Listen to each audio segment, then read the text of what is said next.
Hola a todos. Bueno, lo primero, pedir disculpas por otro vídeo retro, pero llevamos una época en que estamos muy retros, ¿no? Y hoy, bueno, vamos a ir al unboxing rápidamente porque hay gente que posiblemente vea este vídeo y no sea suscriptor del canal o que siga el canal de una manera habitual, y lo que le va a interesar es este Atari Flashback 6 Classic Game Console, More Games, More Fun, o sea que esta consola clásica con más juegos y más que el otro y más divertida, pues eso, que vamos a hacer ya el unboxing y luego contaremos nuestras historias de abuelo. Vale, vamos con ello. Bueno, veis que la caja está muy bien, la caja es una buena caja, yo creo que la caja es de lo mejor que tiene la consola. Viene pues todos los juegos, que versus a la edición número 5, que luego hablaremos de las otras ediciones. Y bueno, pues aquí tenéis lo que sería la caja, ¿no? Bueno, el unboxing es muy sencillo y muy limpio además, porque veis que viene todo muy bien colocadito. Tenemos los dos joysticks, la conexión a la red, un auténtico transformador sin luz, por cierto, y bueno, de categoría de chino. Luego tenemos la consola, que aquí la podéis ver, la consola tipo Atari, o Atari, porque es una copia del Atari 2600, luego entraremos. ¿Y qué tenemos más?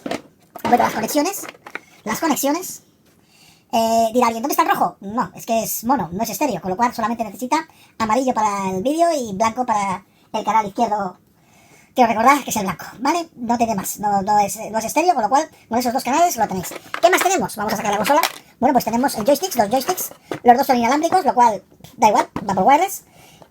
Bastante malos, pero bueno, también os diré que los originales también eran bastante malos. Bueno, pues poquito más. Las instrucciones y un destornillador tipo Phillips de punta estrella, que lo he añadido yo sencillamente para poder, digamos que colocar las dos pilas AAA 3As que lleva el joystick.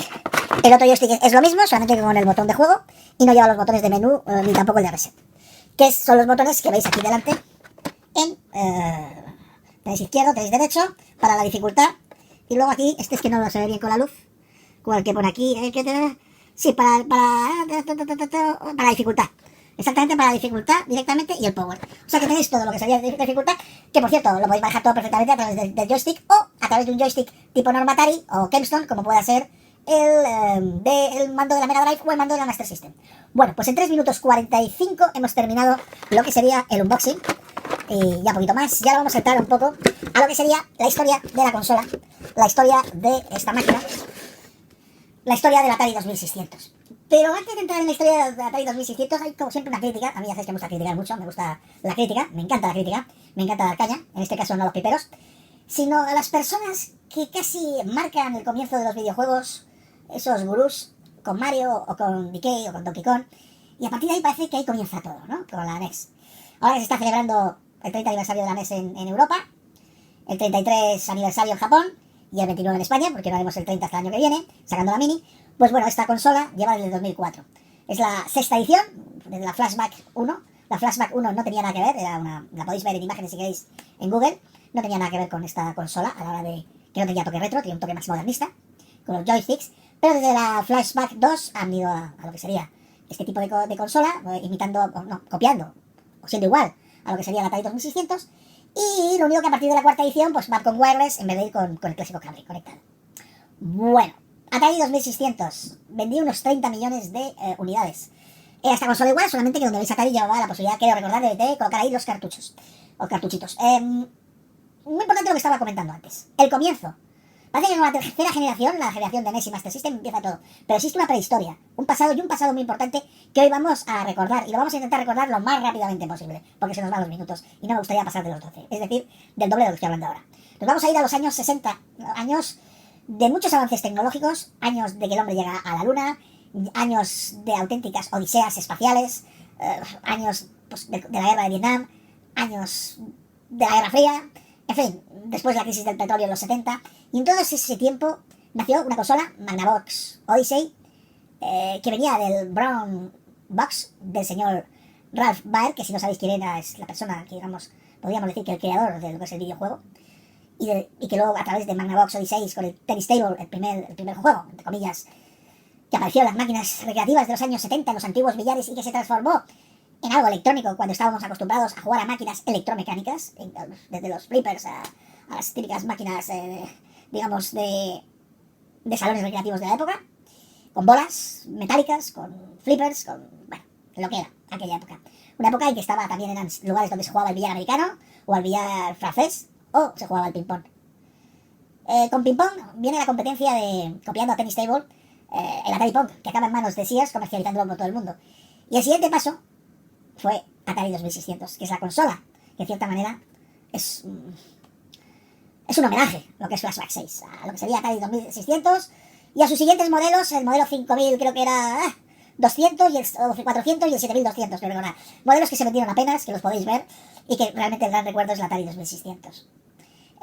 Fue una época de avances, fue una época, pues eso, de que los videojuegos básicamente todos eran o deportivos, no existían las plataformas todavía, o eran videojuegos de matar marcianos, lo que se llama matar marcianos, o de tipo de extraterrestres. Pensar que quizá la inspiración o toda la fantasía que puede haber en los videojuegos de aquella época o venían del tema deportivo, de una manera que no podía haber fantasía, o venían del mundo de la sci-fi, de la ciencia ficción que se creó en los años finales de los años 50 con las películas de serie B en los Estados Unidos, ¿no? Y bueno, pues, en fin, es una época en la cual muy poca gente podía tener estas consolas. Es una época de muchísima imaginación, es la época de la psicodelia, del mundo de la música, del rock, es la época, no sé, de todos los grandes grupos de los años 70, tanto de rock progresivo o sinfónico, no los Beatles que estaban en su final, sino de Paul McCartney con Wings, o Rolling Stones, Patti Smith, ya que sé, David Bowie, quizá con una rareza, con su comienzo con Space Oddity, esa rareza tan maravillosa, ¿no? Que de cierta manera refleja muy bien, o podría ser la banda sonora de esa época, de un miedo a que daban los videojuegos, porque eran muy oscuros los videojuegos de aquella época, de Space Invaders, todos eran juegos muy sencillos y muy oscuros, ¿no? Entonces aquel Space Oddity, con aquel, this is ground control to, ¿cómo era? Es que no me acuerdo, this is ground control to Mayor Tom. Este es, dicho un poco así en sudamericano, este es el control terráqueo al Mayor Tom. Pues ese miedo al espacio, ese miedo, esa oscuridad, pues estaba en muchos videojuegos, y esa sencillez, y esos vuelos en un mundo que las naves eran prácticamente de lata. Y con el miedo y con, pues eso, y con todas las tragedias que hubo, ¿no? Con las guerras. Los años 70, una época, digamos que complicada. Época en la cual yo estaba en la adolescencia. Y que, por supuesto, os lo digo claramente, yo nunca pude tener una de estas consolas. Porque prácticamente eran unos $200. Que llevado a peseta, perdonad, a dólares constantes, digamos, llevándolo a lo que sería hoy, no sé lo que podría ser aquello, cerca de los $1000, ¿no? Una auténtica borrada. Y $1000 hoy, que no es mucho dinero, entre comillas, en aquella época era una auténtica salvajada. Podría ser el sueldo, a lo mejor en los países en vías de desarrollo, como en España, pues no es el sueldo de, sí, pues el sueldo de alguna persona podría ser perfectamente. Con lo cual era imposible, ¿no? En fin, era una época distinta, no teníamos consolas, solo íbamos a los recreativos, teníamos muchos libros y muchos cómics. Jugábamos, hasta muy mayores, con juguetes, hasta los 14 años, ¿verdad? Escuchábamos mucha música en la radio. Y bueno, y oíamos discos. Porque las cassettes llegaron mucho después, llegaron casi a los 80, cuando yo tenía un coche y bueno, pues llevabas la radio y el cassette, ¿no? Son épocas muy diferentes, donde no teníamos prácticamente nada, comparado a lo que se tiene hoy. Pero esa simpleza y esa belleza de los videojuegos está aquí. Y por eso que no se engañen. Antes de Mario hay vida, hay prehistoria, hay salones recreativos, hay juegos no electrónicos, sino electromecánicos. Y prácticamente en aquella época la consola se consideraba un juguete. Y por supuesto el videojuego no era todavía un arte. Un abrazote.